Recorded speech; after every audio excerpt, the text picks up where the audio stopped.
Ok, muy bien, gracias. Entonces, les comentaba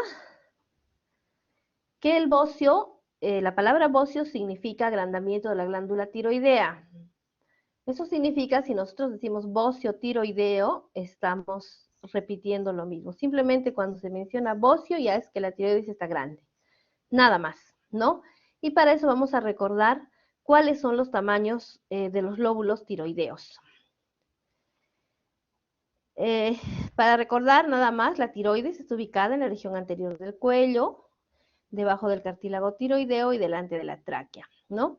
Se encuentra dentro del límite de los músculos esternocleidomastoideos, ¿no? Sus medidas, su longitud es de cada lóbulo de 2.5 a 4 centímetros, su ancho, midiendo desde el medio al extremo, hasta 2 centímetros, y su grosor hacia atrás hasta 1.5 centímetros. Entonces, con estas medidas, muchas veces la tiroides normal no es palpable, ¿no? Cuando examinamos tiroides, no se palpa. Solamente se va a palpar cuando esta está grande, o sea, cuando hay bocio. Entonces, la definición de bocio es cuando los tamaños superan estos valores normales, como vemos en la segunda imagen, ¿no? Los lóbulos tiroideos superan el cartílago tiroideo, superan el músculo esternocleidomastoideo y también hacia abajo está agrandada. Entonces, esta tiroides, este bocio, sí va a ser palpable. Sin embargo, este crecimiento puede ser un crecimiento generalizado de todo el tejido tiroideo, sin la presencia de nódulos, y eso se conoce con el nombre de bocio difuso. En la imagen ustedes ven en rosado, que es la tiroides normal, y el bocio difuso con presencia de tejido tiroideo agrandado. Eso es un bocio difuso, porque en su interior no hay ningún nódulo. El bocio difuso es bastante frecuente en la población sana. También se encuentra en la tiroides de Hashimoto, en la enfermedad de Graves. Así que el tener bocio difuso no necesariamente nos indica una enfermedad, porque muchas personas sanas, en cuanto a la tiroides, solamente tienen este bocio difuso y sus hormonas funcionan normalmente y además no tienen ningún nódulo en su interior. ¿Qué viene a ser el nódulo tiroideo, llamado también bocio nodular? En este caso, la tiroides está agrandada, igual, ¿no? Pero en su interior tiene un tejido generalmente diferente al tejido tiroideo normal, ¿no? Eso se llama nódulo tiroideo. Es un tejido sólido. Hay que diferenciar el nódulo de los quistes, porque los quistes son estructuras en cuyo interior se encuentra una sustancia líquida. El nódulo tiroideo es una sustancia sólida, ¿no? Este tejido puede ser incluso tejido tiroideo o puede ser otro tipo de tejido. Entonces, eso es lo que tenemos que estudiar cuando encontramos un nódulo tiroideo. Es un único nódulo. En este caso, en ninguna de las situaciones estamos hablando de que el paciente tenga hiper o hipotiroidismo, porque los nódulos tiroideos pueden cursar con eutiroidismo, es decir, que las hormonas tiroideas del tejido normal están funcionando adecuadamente. O puede estar asociado a alguna patología que incluya un hipotiroidismo o hipotiroidismo, que es menos frecuente. Entonces, el diagnóstico de nódulo tiroideo se hace por la presencia de un nódulo, con o sin hiper o hipotiroidismo. Esa es una patología funcional, en cambio esta es una patología morfológica. Además tenemos el bocio multinodular. Como su nombre dice, existen varios nódulos distribuidos en todo el tejido tiroideo. Pueden ser en un lóbulo, en los dos lóbulos, en unos más grandes, más pequeños. El asunto es que tiene dos o más tumores o nódulos en el interior del tejido tiroideo. Independientemente, en este caso, puede darse que el tejido sano esté funcionando normal, sintetice las hormonas tiroideas en forma adecuada y no genere ninguna alteración en la función. Puede haber bocios tiroideos asociados a hipotiroidismo, a hipertiroidismo, incluso a cáncer tiroideo, ¿no? Entonces, pero eso ya es en el estudio que se va a hacer. Sin embargo, simplemente podemos encontrar estos nódulos, función tiroideal normal, nódulos benignos, y no tiene mayor relevancia clínica. Aquí podemos ver estas imágenes ectoscópicas, ¿no? Son mujeres ambas. Aquí en la imagen del lado izquierdo pueden ver un nódulo grande, ¿no? Visiblemente a la ectoscopía, que está partiendo del lóbulo tiroideo izquierdo. En la imagen de la derecha vemos un bocio gigante, el cual a simple vista tiene varios nódulos en su interior. Estas imágenes no son las que encontramos frecuentemente.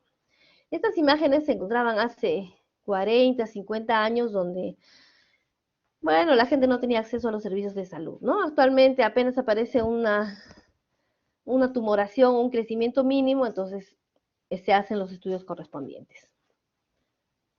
Generalmente esto podríamos encontrar en zonas donde no hay acceso a servicios de salud, como en las zonas rurales, de la sierra, de la selva, que están muy alejadas, ¿no? Entonces, sin embargo, ahora pues el Ministerio de Salud llega a todo sitio, entonces es poco probable encontrar estas imágenes. Bien, estos nódulos tiroideos, sean únicos o múltiples, son bastante frecuentes en la población sana. Más o menos de todos los nódulos, el 3 al 5% de nódulos son palpables en adultos.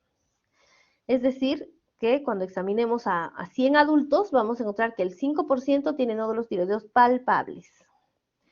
Es menos frecuente en la segunda década de la vida, ¿no? En jóvenes 1% más o menos, y a partir de los 60 años aumenta más la prevalencia de nódulos tiroideos, más del 5%, ¿no? Además, son más frecuentes en mujeres que en varones. Esto es a la palpación. Sin embargo, cuando realizamos estudios de ecografía a la población sana, sin ningún signo, síntoma importante, vamos a encontrar que más del 60% de la población sana tiene nódulos tiroideos que se encuentran solamente por la ecografía, no palpables. Se han hecho estudios en autopsias, por ejemplo, de personas que han fallecido por otras causas totalmente independientes a patologías tiroideas. Igualmente, muy semejante a la ecografía, se ha encontrado que casi el 60% de los cadáveres también tienen nódulos tiroideos sin que el paciente haya tenido ninguna alteración tiroidea. En los niños, los nódulos palpables son menos frecuentes, menos del 1.5% de niños tienen nódulos tiroideos, pero generalmente los nódulos en los niños se asocian a los antecedentes de haber recibido radiación durante la niñez, ¿no? Por ejemplo, aquellos que tienen algún cáncer en la cabeza, en el cuello o en el timo, ¿no? Han recibido frecuentes radiografías, se han hecho por algunas otras patologías. Esto puede condicionar a que los niños, más o menos en el 30% de casos, puedan tener nódulos tiroideos. Es por eso que actualmente cuando se hace un examen radiológico, a toda la población, especialmente a los niños, se debe poner un collar de plomo para que no llegue la radiación hacia la tiroides.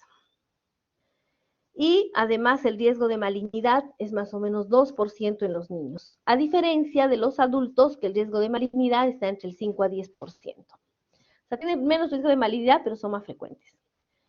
Muy bien, entonces, más o menos como ustedes podrán ver, a lo largo de su carrera van a encontrar siempre pacientes que tienen nódulos tiroideos, ¿no? Sobre todo ahora que se hace ecografía por todo y por nada. Hasta hace 40 años no se diagnosticaban los nódulos tiroideos porque no se hacía ecografía, no se diagnosticaba cáncer de tiroides. Según los últimos estudios, ha aumentado la prevalencia de cáncer de tiroides en 400%, cánceres que no evolucionan a más justamente porque se hacen ecografías de rutina en la mayoría de pacientes.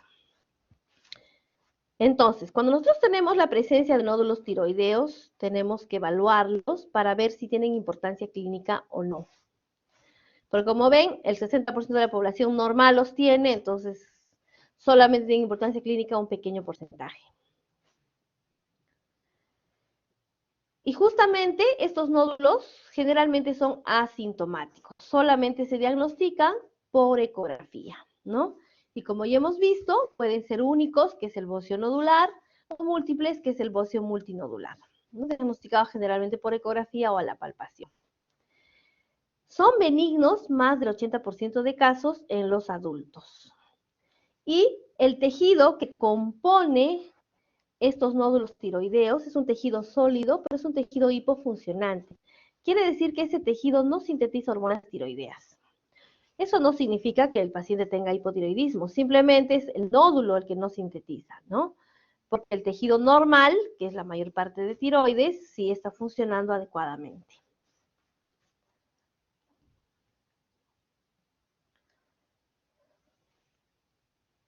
Entonces, acá tenemos la tiroides, recuerden que en la parte posterior están las 4 glándulas paratiroideas, ¿no? Vamos a encontrar que existen nódulos tiroideos en más del 60% de la población general. Es decir, si a adultos mayores de 18 años les hacemos ecografía a 100 personas, probablemente 60 van a tener estos nódulos. Pero, como ya hemos visto, más del 80% son benignos. Y de estos benignos, la mayoría son nódulos coloides. Los nódulos coloides son aquellos nódulos o quistes coloides que en su interior tienen el tejido coloide. Recuerden que histológicamente la tiroides está compuesta por los folículos tiroideos, que el folículo tiroideo viene a ser una estructura compuesta por las células tiroideas, los tirocitos, ¿no? Que rodean al centro como un anillo a una sustancia coloide, que es donde se va a sintetizar las hormonas tiroideas. Entonces pueden haber estos nódulos coloides con ese tejido y definitivamente estos nódulos coloides no tienen posibilidad de ser cáncer. Menos del 1.5% de estos nódulos coloides son malignos. Por lo tanto, no se recomiendan las biopsias a este tipo de nódulos porque su incidencia de malignidad es mínima. ¿Por qué? Porque obviamente si a un paciente le hago una biopsia, aparte que le va a aumentar el costo puede ser para el paciente, para el hospital, para el seguro, pero alguien va a pagar esa biopsia, y encima de eso va a generar ansiedad en los pacientes, ¿no? Siendo un nódulo coloide, ya sé que mínima posibilidad de cáncer, entonces no se realiza ninguna biopsia y el nódulo se observa. ¿Cómo lo vamos a ver más adelante? Bien, entonces si el 60% de la población sana tiene nódulos tiroideos, ¿cuál sería la causa? ¿No? La causa en realidad no se conoce. Existen muchos factores, ¿no? Disculpen, por favor, un momentito.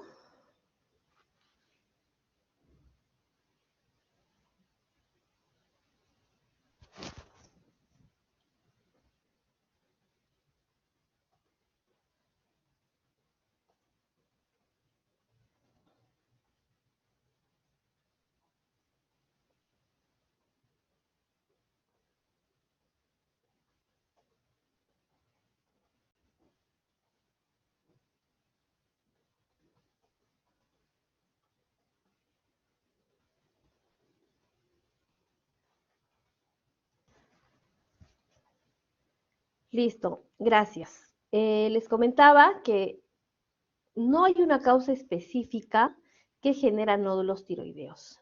En realidad existen varios factores que se pueden entrecruzar. Tenemos, por ejemplo, los factores ambientales. La ingesta de yodo es un factor bastante importante. Se ha visto que las poblaciones que no ingieren yodo, sobre todo durante la niñez, tienen mayor posibilidad de generar bocios, ¿no? O bocios multinodulares o bocios nodulares, incluso aumenta la incidencia de cáncer tiroideo, ¿no? Siempre y cuando esta ingesta baja de yodo sea continua. Es por eso que en nuestro país, por ejemplo, hasta hace unos 5 a 8 años era considerada zona de bocio endémico, porque en las zonas altas de la sierra, sobre todo, debido a las lluvias, ¿no? El torrente de agua, sacaba todo el sodio todo el yodo de las plantas y la llevaba a los ríos. Entonces, cuando se consumían esos alimentos, eran bajos en yodo. Entonces, el gobierno peruano hace como, calculo, unos 40 años, ha instaurado el uso de la sal yodada en forma obligatoria, ¿no?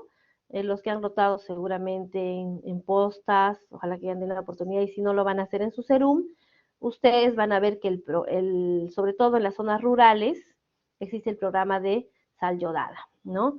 En la cual se van, pues, ¿no? A los diferentes comercios de esas zonas rurales a verificar si están vendiendo sal yodada, ¿no? Sin embargo, la Organización Mundial de la Salud hace este tiempo, como les digo, unos 5 o 8 años, ya nos ha retirado esa denominación, ¿no? Por este programa de yodación de la sal. Entonces, ese es un factor importante, ¿no? Luego, el tabaquismo, definitivamente el tabaquismo es uno de los factores más importantes para la producción de cualquier tipo de tumoración, sea benigna o maligna. El uso de algunos fármacos, por ejemplo, tenemos la miodarona, es un fármaco que tiene mucho yodo en su interior, también podría generar. Bociógenos naturales, se describe que alguna vez hubo una epidemia de hamburguesas hechas de tiroides de vaca en Estados Unidos, y pues empezaron a vender eso y las personas empezaron a tener nódulos tiroideos y no se entendía por qué, y era justamente porque le estaban dando muchas hormonas tiroideas. El estrés también podría ser, y las infecciones. Bueno, eso de la tiroides de vaca fue hace como 50 años, ¿no? Ya no se hace, obviamente. Los factores genéticos, sí, son muy importantes. Recuerden que la mayoría de patologías tumorales, aparte de los factores ambientales, siempre van asociados a factores genéticos, ¿no? Es por eso que siempre se dice, ¿por qué a X persona que fuma no le da cáncer y a este que no fuma sí le da cáncer, ¿no? Justamente es porque intervienen factores genéticos. Existen grupos familiares, ¿no? Que tienen algunos marcadores genéticos que podrían favorecer la presencia de nódulos tiroideos, ¿no? Por ejemplo, el tipo de tiroglobulina, el factor de crecimiento de monocitos, el receptor de la TSH, ¿no? Y el NIS viene a ser el transportador sodio-yodo, que es el encargado de captar el yodo inorgánico de la circulación para ingresarlo dentro de la célula tiroidea. Y además existe otro factor, el factor endógeno, que es el género. Recuerden, ¿no?, que en general las patologías tiroideas, incluido el nódulo tiroideo, es de 5 a 10 veces más frecuente en mujeres, ¿no? Ese también es un factor de género, ¿no? Hay varias teorías, pero no existe ninguna teoría hasta ahora que nos diga es porque, ¿no? Porque de repente el cromosoma X de más tiene, ¿no?, más factores bociógenos, no, en realidad no se sabe hasta el momento. Bien, entonces estos nódulos histológicamente van a ser sólidos, o van a ser quistes, o van a ser coloides, ¿no? Dentro de los nódulos sólidos tenemos los adenomas, que son benignos. Histológicamente, cuando hacemos la biopsia de estos nódulos, vamos a encontrar diferentes patrones histológicos, por ejemplo, el adenoma macrofolicular, microfolicular, embrionar, de células de Hartle, típico, con papilas, etcétera. Solamente son clasificaciones histológicas, porque al ser benignos no tienen mayor importancia clínica. Luego tenemos los quistes, como les había mencionado, son estructuras que tienen una capa, la cual rodea un tejido, una sustancia líquida. Tenemos, por ejemplo, los quistes simples, generalmente tienen una sustancia chocolatada en su interior. Cuando los aspiramos vamos a encontrar esta sustancia, que también son benignos. O pueden haber tumores mixtos que tienen un componente quístico o sólido, ¿no? Este puede ser hemorrágico, puede ser necrótico, que también suelen ser benignos, ¿no? Siempre en este caso de los mixtos hay que evaluar el componente sólido con algunas características para ver si podríamos hacer una biopsia en ese caso. También tenemos, como ya hemos mencionado, los nódulos coloides, que también son benignos. Igualmente tienen como una capa, ¿no?, como un globo en realidad, en cuyo interior hay una sustancia coloide, que esta sustancia que les había mencionado tiene la característica de ser como una gelatina, ¿no? Generalmente la gelatina suele salir de color anaranjado, a veces blanquecino, o hemorrágico en caso de, pues, de que al aspirar se pueda tocar un vaso sanguíneo. Pero en general, estos nódulos siguen siendo benignos. Y en un pequeño porcentaje de los nódulos tiroideos, menos del 5 a 10%, van a ser malignos, ¿no? Y esto es lo que nos interesa cuando evaluamos un nódulo tiroideo. Entonces, histológicamente, el cáncer tiroideo se va a clasificar en estos grupos. Tenemos el cáncer diferenciado de tiroides, dentro del cual está el papilar y el folicular, que son los más frecuentes y los que tienen mejor pronóstico, ¿no? Esto seguramente lo van a ver en el tema de cáncer de tiroides, o ya lo han visto. En tercer lugar, tenemos el cáncer medular, que viene a ser el cáncer dependiente de las células parafoliculares, ¿no? El cual es mucho más agresivo que los dos primeros, de mal pronóstico generalmente. Y el cáncer anaplásico, que es un cáncer totalmente indiferenciado, que afecta todo el tejido tiroideo, tiene células totalmente, ¿no? Abigarradas, mitosis, es un cáncer muy agresivo. Tiene un muy mal pronóstico, una muy alta tasa de mortalidad. Y otros cánceres menos frecuentes, por ejemplo, el linfoma tiroideo o metástasis de otros cánceres de otros tejidos, ¿no? Que son menos frecuentes. Existen otras patologías en las cuales vamos a encontrar un crecimiento también de la tiroides, ¿no? Por ejemplo, y que no son nódulos tiroideos. Entonces, por ejemplo, vamos a encontrar en las tiroiditis, que son inflamaciones del tejido tiroideo. Tenemos a la tiroiditis aguda, la tiroiditis subaguda o linfocítica, en los cuales en estas patologías vamos a encontrar que el tejido tiroideo está crecido, a veces a predominio de uno de los lados, y da la sensación que fueran nódulos tiroideos, ¿no? La mayoría de tiroiditis aguda y subaguda son dolorosas, tienen una clínica especial, que no son difíciles de diferenciar con los otros nódulos, porque en este caso el cuadro es agudo, subagudo, doloroso, entonces se puede diferenciar rápidamente de los nódulos benignos anteriores. La tiroiditis también de Hashimoto, que es la causa principal de hipotiroidismo, también puede cursar al inicio con un crecimiento tiroideo, ¿no? Que en el tiempo ya se va a determinar que es un tema de una tiroiditis crónica autoinmune. También podemos tener situaciones en las cuales existen anormalidades del desarrollo tiroideo, ¿no? Normalmente en la vida embrionaria el tejido tiroideo nace de la base de la lengua, ¿no? de una estructura conocida con el nombre de agujero ciego. Ahí aparece el primordio tiroideo, más o menos durante las primeras 5 a 6 semanas de gestación, y este tejido, que está en la base de la lengua, va bajando hasta ubicarse en su posición anatómica final, ¿no? Que hemos visto, que está en la base del cuello. En su desarrollo embrionario puede generar algunas estructuras que contienen tejido coloide o tejido tiroideo, por ejemplo el quiste dermoide, que es un tumor congénito, ¿no? Que aparece en toda la zona donde la tiroides puede descender. También vamos a tener la agenesia unilateral de un lóbulo, es decir, que el paciente pues solamente desarrolla un lóbulo tiroideo y para tratar de compensar la función del otro lóbulo que no lo tiene, tiende a crecer un poco más. Hay una hipertrofia y cuando palpamos o vemos podría parecer que es un nódulo tiroideo, ¿no? Entonces todo eso se va a ir diferenciando cuando hacemos los exámenes auxiliares correspondientes. Muy bien, entonces ya tenemos los nódulos tiroideos. Solamente recordar que el 60% de la población sana tiene nódulos tiroideos. La pregunta que nos interesa es, ¿este nódulo es cáncer? Porque al final, si es un nódulo benigno, no se hace nada. Pero si es una patología maligna, ahí sí necesitamos hacer varios exámenes, o además, si es un nódulo funcionante, porque ahí también requieren tratamientos especiales.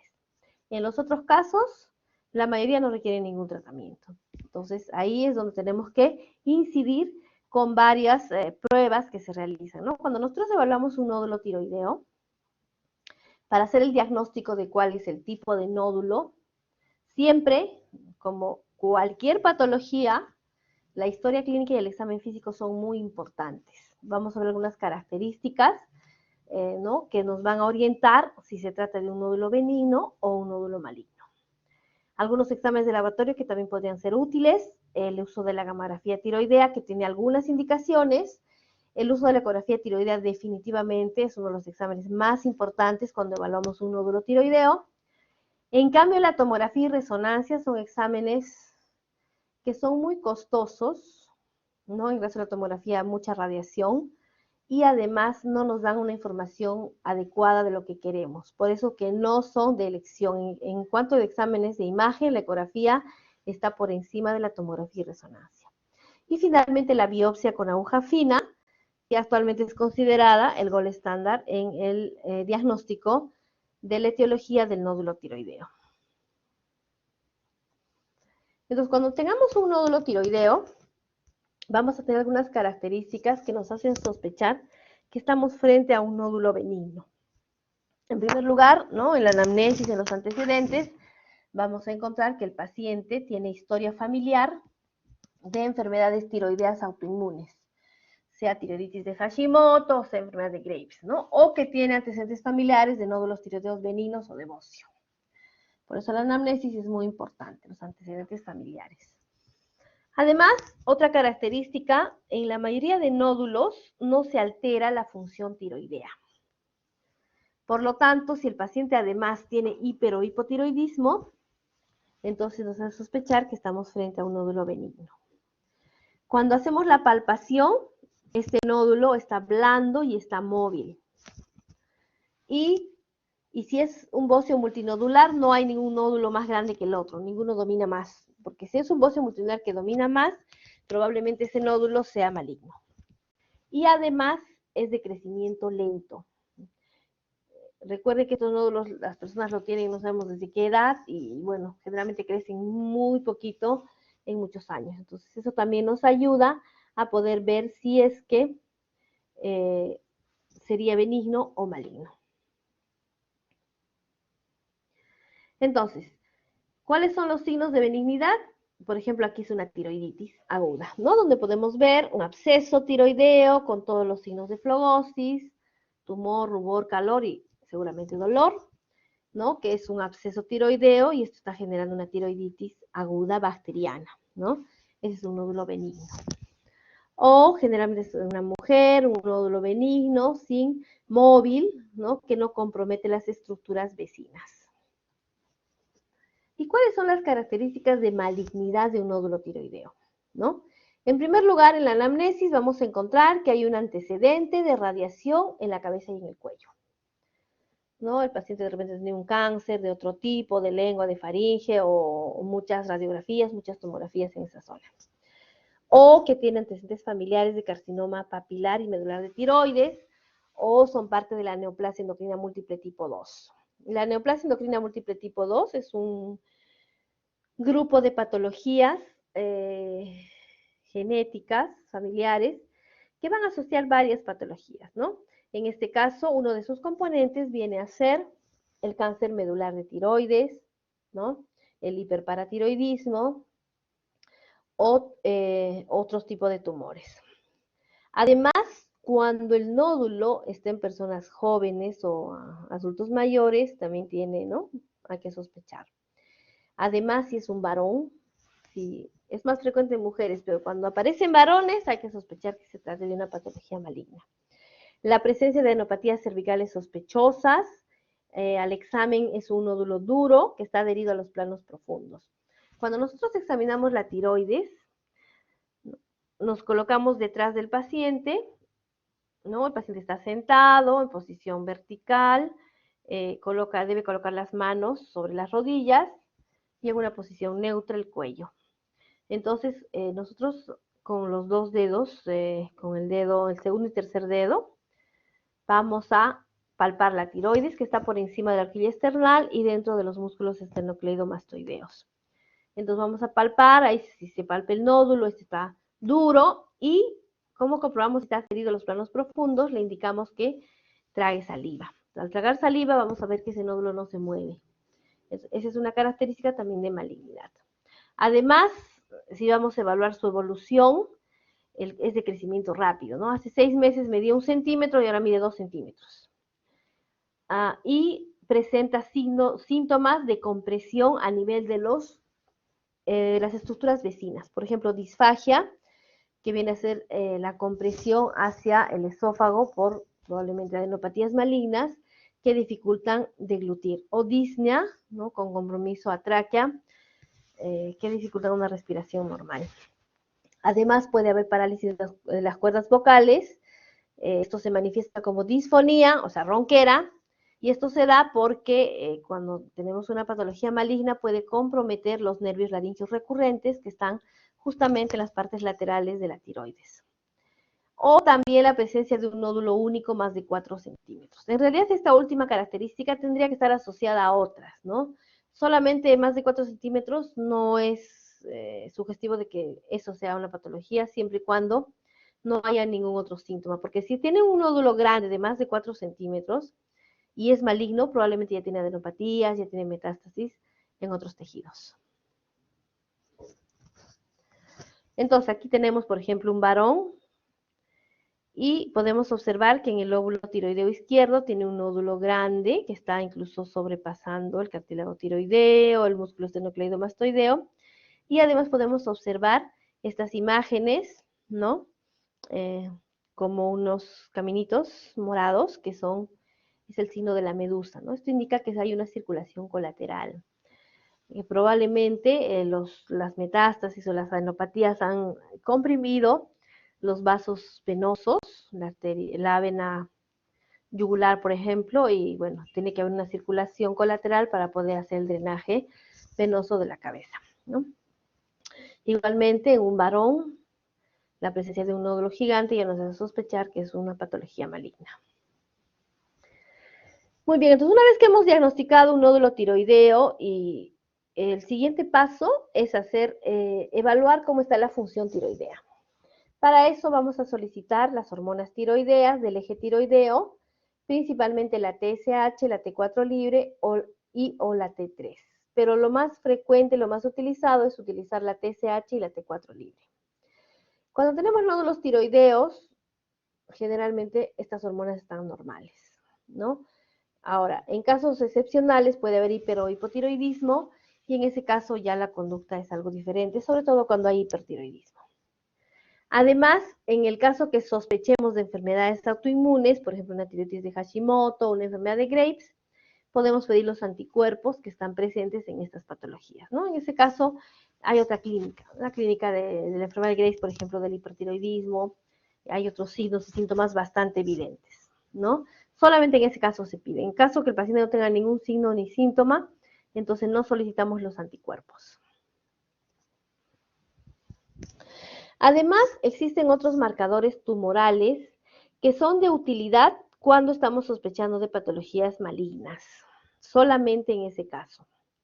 La tiroglobulina normalmente es una proteína sintetizada por el tejido tiroideo sano, la cual tiene como función participar en la síntesis de hormonas tiroideas.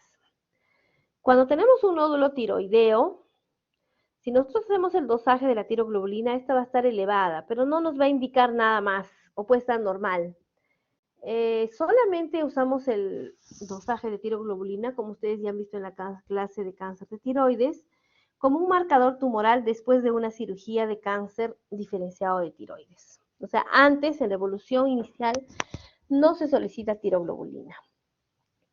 La calcitonina es una hormona sintetizada por las células C o parafoliculares de la tiroides, que se solicita cuando evaluamos un nódulo tiroideo, cuando sospechamos que estamos frente a un cáncer medular de tiroides o una neoplasia endocrina múltiple tipo 2, ¿no? Con los antecedentes familiares, ¿no? Entonces tenemos que solicitar la calcitonina porque este es el marcador tumoral de este tipo de cáncer, que es poco frecuente. El uso de la gamografía tiroidea actualmente está muy restringido en la evaluación de la función tiroidea. En realidad, solamente se indica gamografía tiroidea cuando sospechamos de un tejido hiperfuncionante. Entonces, frente a un nódulo tiroideo, si nosotros hacemos una gamografía a un paciente con un nódulo tiroideo, vamos a encontrar estos tres resultados. Vamos a encontrar un nódulo caliente. Recuerden que la gammagrafía utiliza sustancias radioactivas. En este caso, para la tiroides, puede utilizar el tecnecio 99 o el yodo 131. Si el nódulo es caliente, es decir, está hiperfuncionante, va a captar todas las sustancias radioactivas, ¿no? Podemos ver, normalmente, esta es una imagen del cuello de una gammagrafía. En rojo está descrita la posición de la tiroides, sin embargo, en la imagen solamente vamos a ver este nódulo hipercaptante. Entonces, esto se llama un nódulo caliente porque está hiperfuncionante y esto es típico de la enfermedad de Plummer, que es una de las causas de hipertiroidismo primario, ¿no? En este caso, obviamente, el paciente va a tener TSH baja y T4 libre y T3 elevadas. En realidad, el hipertiroidismo primario es una de las pocas indicaciones de hacer gammagrafía. Sin embargo, si el nódulo es tibio, tibio significa que ese nódulo tiroideo produce hormonas tiroideas en cantidades normales, igual que el tejido sano. Entonces, aquí vemos la imagen de la tiroides, ¿no? Que está completamente homogénea, no hay una sustancia ni hipercaptante ni hipocaptante. Es un nódulo tibio. Significa solamente que ese nódulo no es hiperfuncionante ni hipofuncionante, nada más. Y un nódulo frío, que constituye el 85% de casos de nódulos tiroideos, nos da esta imagen, ¿no? Tenemos todo el tejido tiroideo, captante, pero tenemos una imagen en sacabocado, o sea que en esta zona no hay captación de la sustancia radioactiva, por lo tanto este nódulo es frío. ¿Qué significa frío? Que es un nódulo no funcionante. De estos nódulos no funcionantes, el 20% son malignos, ¿no? Solamente el 20%. El 80% restante de estos nódulos fríos también son benignos. Actualmente la gammagrafía no es útil para definir si es un nódulo benigno o maligno. Simplemente nos evalúa la funcionalidad de ese nódulo.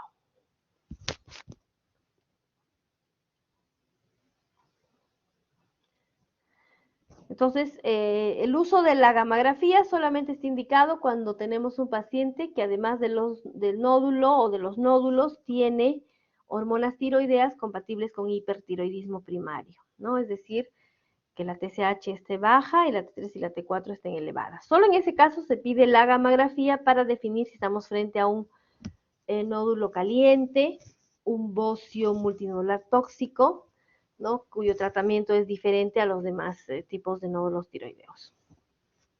Sin embargo, la ecografía tiroidea viene a ser el examen de imagen de elección cuando evaluamos nódulos tiroideos, ¿no? Porque nos va a determinar el tamaño del nódulo o de los nódulos y las características ecográficas, las cuales nos van a ayudar a definir si sospechamos de un nódulo benigno o maligno. Tiene una alta sensibilidad, mejor que la palpación, mejor que la tomografía y resonancia. También nos va a definir si hay nódulos en el cuello, que no necesariamente son de la tiroides, pueden ser otro tipo de nódulos. Además, va a encontrar los nódulos que no palpamos, que son la mayoría. También nos sirve como una guía para realizar la biopsia y también para ver la evolución del tamaño. ¿No? Hemos mencionado que si un nódulo no crece o crece muy lento, tiene la posibilidad de ser benigno.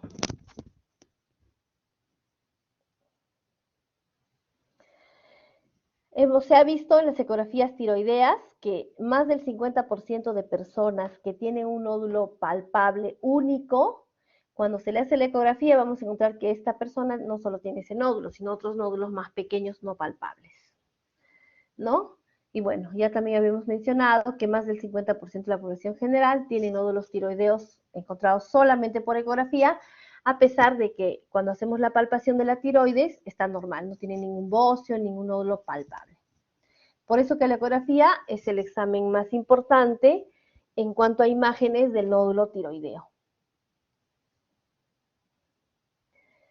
Cuando se realiza la ecografía tiroidea, el ecógrafo va a determinar algunas características ecográficas que nos hacen sospechar que ese nódulo es maligno, ¿no?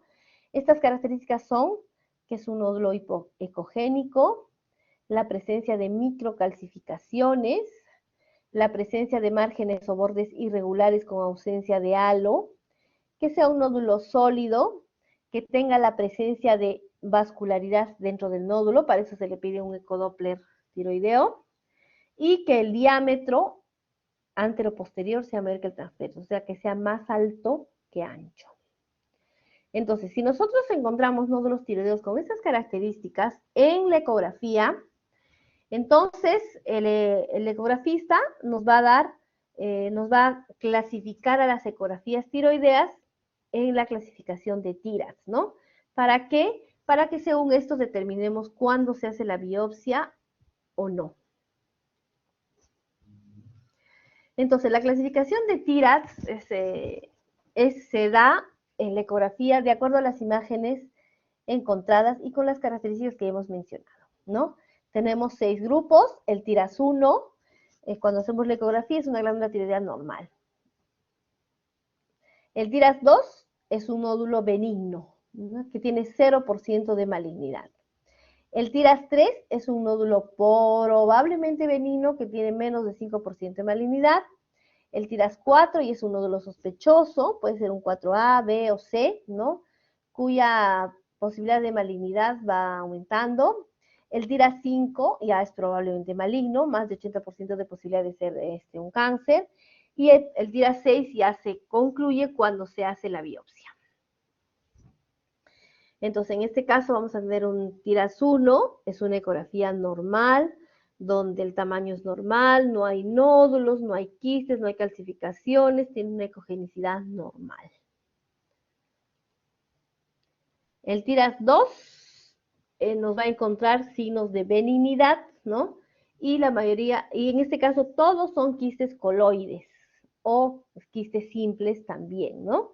Quistes coloides, cuando es una sustancia líquida en ecografía, se ve de color negro. Si es una sustancia sólida, se ve de color blanquecino. Entonces, todos estos son quistes tiroideos tipos coloides, que son de diferentes características, pero todos son benignos. En el TIRADS 3, tiene probablemente benigno, ¿no? En este caso ya es un nódulo sólido, que puede ser isoecoico o hipoecoico, que tiene una cápsula, ¿ya? Y generalmente se presenta en enfermedades autoinmunes, ¿no? En citis de Hashimoto, pero no tiene las otras características que hemos visto, microcalcificaciones, aumento de vascularidad, etc. En el TIRADS 4 o 5, ¿no? Tiene que haber uno de los 5 criterios de malignidad, o sea, que sea sólido, que esté hipocogénico, márgenes irregulares, con ausencia de halo, microcalcificaciones y más alto que ancho. Entonces se clasifica el TIRADS en 4A, si tiene un criterio, el 4B si tiene 2 criterios, el 4C si tiene 3 a 4 criterios y el 5 si tiene los 5 criterios. Así de fácil, ¿no? Obviamente, cuanto más criterios tiene, más posibilidad de ser maligno. El TIRADS 4A es indeterminado porque solamente tiene una característica de malignidad, ¿no? En cambio, el 5 tiene todas las características. Es un nódulo hipocogénico, con microcalcificaciones, como ustedes pueden ver, de bordes irregulares, es un nódulo sólido. Entonces, es un TIRADS 5. Y el TIRADS 6, igual que el 5, tiene que estar acompañado de la biopsia para determinar que es maligno realmente, ¿no? Estas imágenes blanquecinas totalmente nos van a indicar que son las microcalcificaciones, como ustedes pueden ver bordes irregulares o lobulados, ¿no? Entonces, este es el nódulo incluso más alto que ancho, ¿no? Acá solamente se ve la altura. Ok.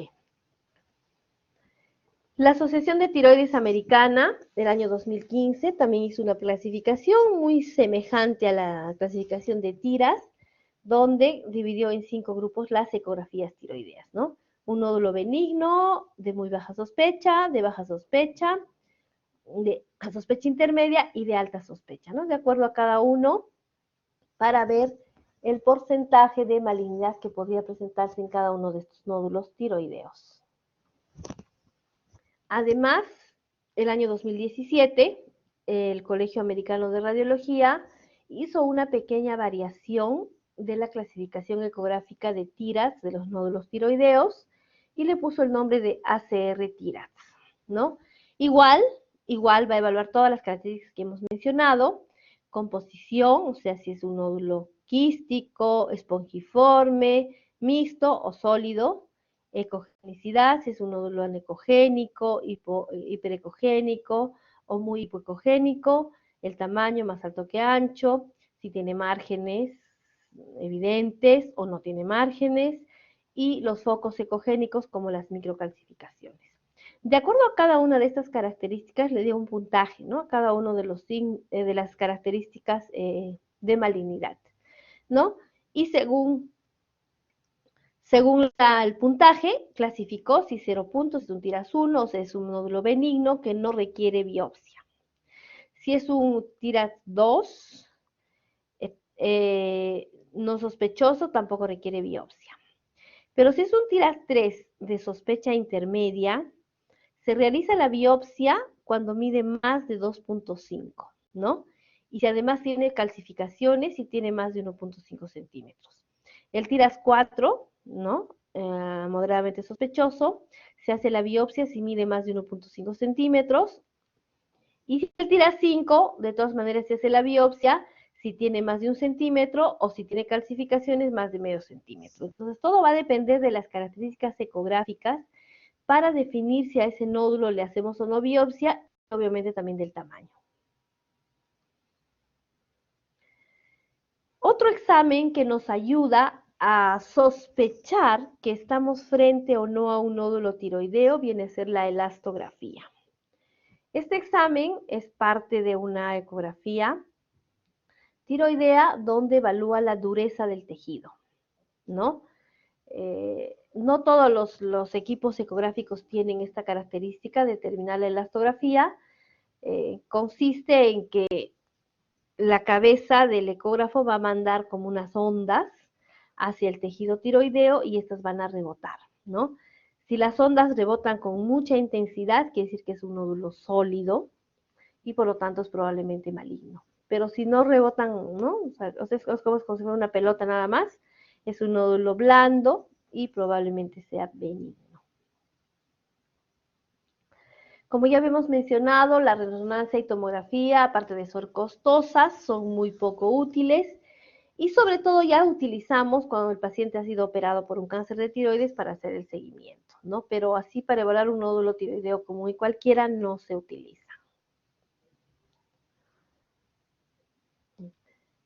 Finalmente tenemos la biopsia o punción por aspiración con aguja fina. ¿Qué significa? Que se aspira con una aguja pequeña, de más o menos, debe medir de 22 a 25 de diámetro, ¿no? Es una aguja bastante delgada y actualmente se considera el gol estándar para la evaluación del nódulo tiroideo. Actualmente se considera un mayor avance en el diagnóstico del nódulo tiroideo, porque antiguamente, cuando no se hacía la biopsia con aguja fina, todos los nódulos tiroideos se operaban, ¿no? Obviamente, al hacer la biopsia con aguja fina, se ha disminuido la prevalencia de cirugías. Nos va a diferenciar un nódulo maligno de uno benigno y tiene una alta sensibilidad y especificidad. Entonces, ¿cómo se hace la biopsia tiroidea? ¿Cuándo está indicada? Como ya habíamos mencionado, ¿no? Si en la ecografía es un nódulo altamente sospechoso por ecografía, es decir, que sea un nódulo sólido, hipoecogénico, con calcificaciones, ¿no?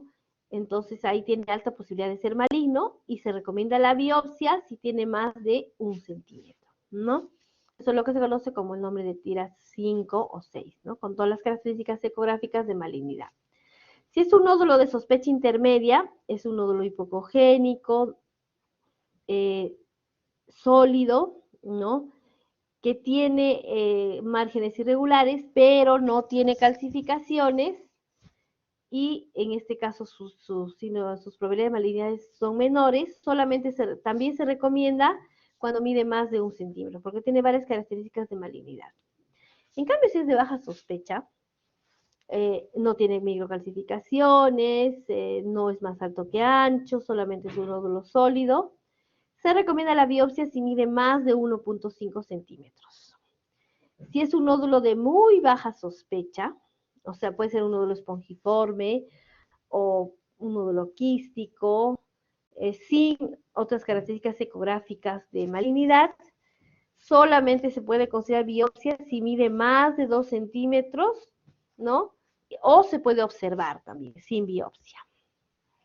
Si es un nódulo benigno, o sea, es quístico, ya sea coloide o quístico netamente, no se hace biopsia, así sea grande. La biopsia se puede hacer con el paciente echado o el paciente sentado, eso se hace en consultorio, no necesita anestesia general, ¿ya? Para eso se utiliza una jeringa, generalmente de 20 centímetros cúbicos, ya les he mencionado la aguja, tiene que ser delgada, entre 20 a 25, y se aspira, ¿no? Se ubica el nódulo, se hace la asepsia correspondiente y se aspira el tejido tiroideo. Luego, ese aspirado se coloca en láminas portaobjetos, se hace la extensión correspondiente, se espera que seque, luego se coloca en un envase que tiene alcohol y se envía a patología para que hagan la tinción citológica. Este procedimiento no dura más de 10 minutos, igualmente la tinción dura otros media hora máximo y se podría diagnosticar fácilmente si ese nódulo es maligno o benigno. Entonces, cuando hacemos la biopsia, el resultado de la citología nos va a dar la respuesta en el sistema de Bethesda, ¿no? Está estandarizado también. Vamos a tener 6 categorías. La categoría 1, que es el Bethesda insatisfactorio, en el cual no hay tejido tiroideo, por ejemplo, hay células sanguíneas, hematíes, linfocitos, pero no se ven tirocitos. Entonces es una muestra inadecuada. La recomendación es repetir la biopsia. En el caso del Bethesda 2, es un nódulo benigno, que nos dice la citología, son células tiroideas completamente normales, entonces no requiere ningún tratamiento, solo se hace seguimiento clínico, ya sea con las características clínicas y ecográficas. Si es un Bethesda 3, significa que tiene una atipia de significado indeterminado o es una lesión folicular de significado indeterminado, ¿no? Cuando nos habla de lesión folicular, ya la posibilidad de que sea maligno es un poco más alta, entonces se recomienda también repetir la biopsia en un tiempo prudente. Dependiendo de las características ecográficas, ¿no? Si el paciente tiene en ecografía un TIRAD 5, entonces voy a repetir en un mes, pero si tiene un TIRAD 3, puedo esperar unos 3 meses para repetir la biopsia. Si tiene un Bethesda 4, o sea, es una neoplasia ya folicular o sospecha de neoplasia folicular, la neoplasia folicular es una patología maligna, entonces en ese caso se recomienda ya la cirugía, es decir, la lobectomía, ¿no? Que significa la cirugía, la extracción de la mitad de la tiroides, sobre todo si es pequeño, ¿no? Si es más grande a veces se recomienda toda la tiroidectomía completa. Y si es un Bethesda 5, o sea, ya tiene alta sospecha de malignidad, donde, ¿no?, se van a encontrar células atípicas, con mitosis frecuentes, etcétera, entonces se recomienda la tiroidectomía subtotal o la lobectomía. Total o subtotal, ¿no? Y si es un nodo ya definitivamente maligno, con todas las características citológicas de malignidad, igual se recomienda la tiroidectomía subtotal. En resumen, nosotros vamos a encontrar un nódulo tiroideo, ya sea palpable o un incidentaloma, ¿no? Un incidentaloma es un nódulo que se encuentra en cualquier parte del organismo por un examen accidental. Puede ser una ecografía, una tomografía, se encontró ese nódulo. Entonces, o una palpación, estamos palpando la tiroides en un examen físico a algún paciente y encontramos el nódulo. Entonces, ¿qué es lo que vamos a hacer primero? La ecografía y la TSH. Son los dos exámenes de elección cuando encontramos nódulos tiroideos, sean únicos o múltiples. La ecografía, como ya hemos visto, nos va a dar características de benignidad, de malignidad, ¿no? y si es un nódulo pequeño de menos de 1 centímetro, no tiene características ecográficas de malignidad, se recomienda una nueva ecografía en un año. Pero si es un nódulo grande, ¿no? O no tan grande, o sea, más de 1 centímetro, con características sospechosas de malignidad, ahí está indicada la biopsia, como ya hemos visto, ¿no? Dependiendo del grado de sospecha que haya. Adicionalmente, junto a la ecografía le vamos a pedir las hormonas tiroideas, principalmente la TSH. La TSH nos va a diferenciar si el paciente tiene una función tiroidea normal, o si tiene hipertiroidismo, o si tiene hipotiroidismo. Estamos hablando de la hipertiroidismo primario o hipotiroidismo primario, ¿no? Porque la lesión está a nivel de la tiroides. Entonces, si nosotros encontramos una TSH normal, quiere decir que la función tiroidea está normal. No tiene mayor importancia eso, ¿no? Pero si está aumentada la TSH, significa que el paciente está cursando con hipotiroidismo. Obviamente, al cursar con hipotiroidismo, se tiene que dar terapia de reemplazo para el hipotiroidismo con la levotiroxina, pero igual, junto con las características ecográficas de sospecha, se hace la biopsia. Pero si la TSH está baja, quiere decir que el paciente está cursando con hipertiroidismo. Seguramente si le hacemos la T3 y la T4 van a estar elevadas, clínicamente el paciente va a cursar con una clínica de hipertiroidismo. Entonces, un nódulo tiroideo o varios nódulos tiroideos que tienen la TSH baja, el examen de elección, ¿no?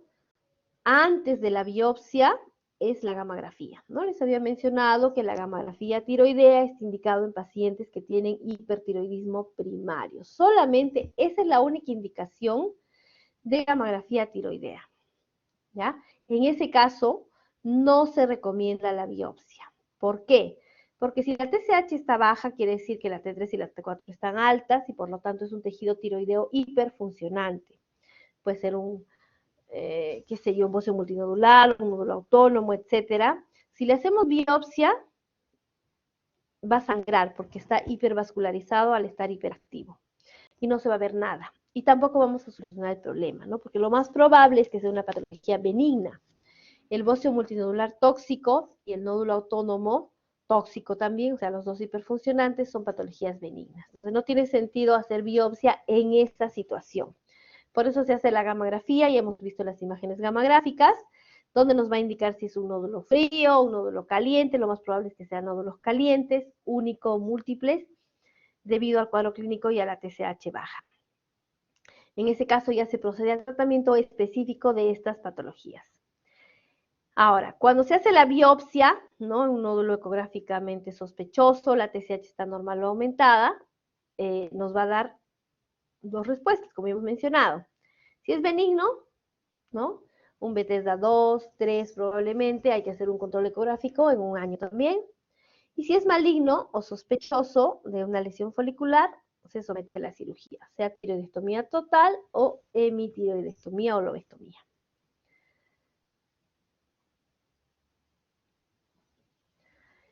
El tratamiento.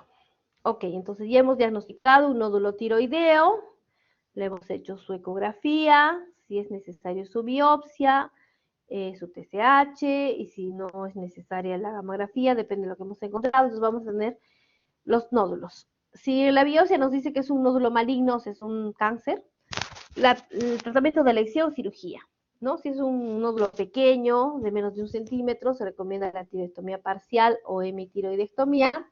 Y si es un bocio multinodular con varios nódulos sospechosos o muy grandes, se recomienda la tiroidectomía total, ¿no? Ese es el manejo del cáncer de tiroides. Si es un nódulo autónomo o caliente, que es el 5% de nódulos tiroideos, como ya hemos mencionado, diagnosticados por gamografía, como ya hemos visto en la imagen, es una imagen hipercaptante, más una TSH baja y una T3 y T4 elevadas. Estamos hablando si es un nódulo único de la enfermedad de Plummer o un nódulo autónomo tóxico, y si son varios nódulos, el bocio multinodular tóxico. En ambos casos, el tratamiento de elección es utilizar la terapia con yodo 131. Porque en este tipo de hipertiroidismo, que no es autoinmune, no es enfermedad de Graves, no va a responder a los antitiroideos, ¿no? Solamente la enfermedad de Graves sí responde a los antitiroideos. Entonces, en este caso hay que usar el yodo 131. Pero la mayoría son benignos, ¿no? Y hemos mencionado que más del 80 al 90% de estos nódulos son benignos. Entonces, ¿cuál es la conducta a seguir? Observación. La mayoría de nódulos tiroideos benignos, ya diagnosticados, sea con ecografía o con biopsia o con ambos, se observan. No requieren ningún tratamiento y se recomienda un control ecográfico al año. Salvo tenga pues un TIRA sospechoso, 4 y una biopsia negativa, entonces tal vez a los 6 meses, ¿no? Pero en general el control es al año. ¿Cuándo se puede indicar una cirugía en estos nódulos tiroideos benignos? Cuando generalmente miden más de 4 centímetros o tiene signos de compresión a tejidos sanos, ¿no? Por ejemplo, tiene disfagia, disfonía. Entonces, en ese caso, se recomienda utilizar la cirugía, ¿no? Son casos excepcionales. O a veces por un tema estético, ¿no? Porque el paciente tiene tremendo nódulo ahí y bueno, ¿no? Entonces, podría ser, pero eso es controversial. También hay otro tratamiento que es la supresión con levotiroxina en nódulos tiroideos benignos.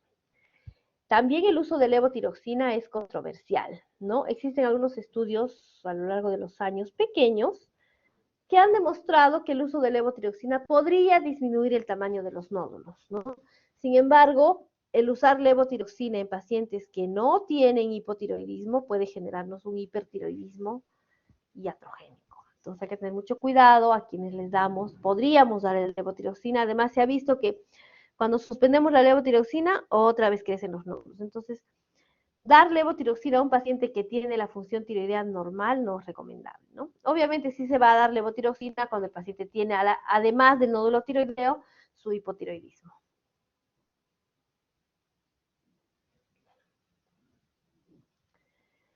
Muy bien.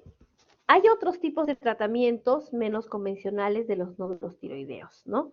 Por ejemplo, cuando tenemos un nódulo tiroideo benigno, ya diagnosticado por biopsia, por ecografía, que no tenga signos de sospecha y que mida más de 2 centímetros, se puede utilizar la ablación por radiofrecuencia, ¿no? La radiofrecuencia es un tratamiento que aplica electricidad y calor. Entonces, ¿qué se hace?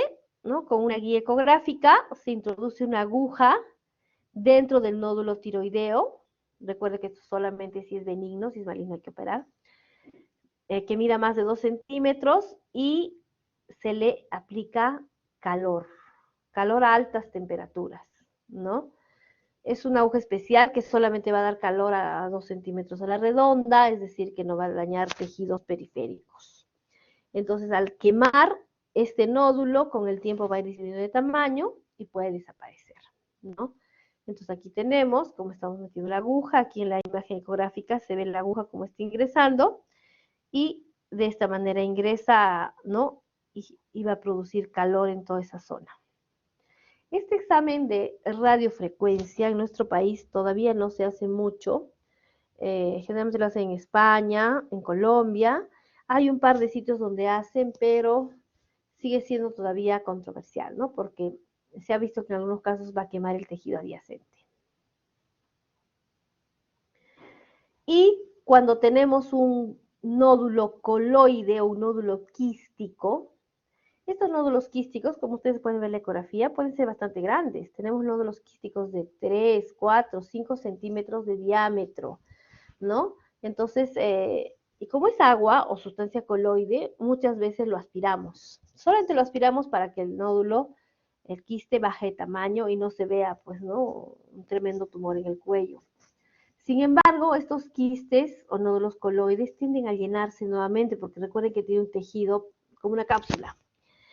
Entonces, se pueden hacer inyecciones con etanol, que consiste igualmente, introducimos una aguja, ¿no? Con guía ecográfica, aspiramos el tejido coloide, como ustedes pueden ver aquí, ¿no? Aquí está el nódulo, ha entrado la aguja, se le ha aspirado y ahí se le introduce el etanol, ¿no? Como ven aquí.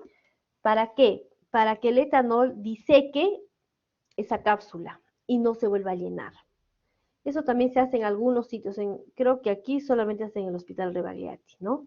En algunos sitios particulares. Entonces, también es una opción cuando son nódulos quísticos o coloides que están molestando mucho, ¿no? Que vuelven a llenarse y vuelven a crecer y el paciente se siente incómodo, porque ustedes saben que estos nódulos quísticos o coloides son benignos. Bien, entonces hasta aquí hemos terminado. Si tienen alguna pregunta, por favor.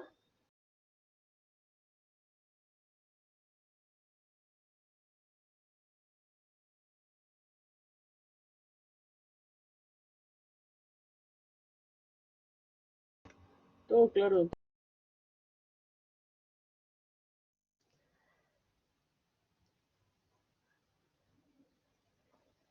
Bueno, en resumen, solamente mencionarles que es bastante frecuente los nódulos tiroideos, son benignos. Nada más, ¿no? Muchas veces llegan a la consulta estos nódulos tiroideos, la gente viene asustada porque le han hecho ecografía y algún médico le dice, no, es un cáncer, anda, corre para que te operen, ¿no? Entonces, simplemente, primero hay que tranquilizar al paciente, tranquilizar y decirle, ¿sabe qué? Lo más probable es que sea benigno, salvo ustedes vean que sea, ¿no?, un nódulo sólido, duro, que ya hemos visto las características clínicas, para hacer los exámenes correspondientes y con calma. Muy bien, entonces, si todo está claro, solamente desearles que estudien mucho, porque aquí termina la rotación de endocrino, el día sábado tenemos un caso clínico, y con el grupo del hospital y cada hospital, entonces, después de esto ya no van a volver a ver endocrinología nunca más, porque van a venir otros capítulos, entonces hay que aprovechar cada rotación para poder estudiar el tema correspondiente. Listo, muchas gracias a todos, que tengan buenas tardes.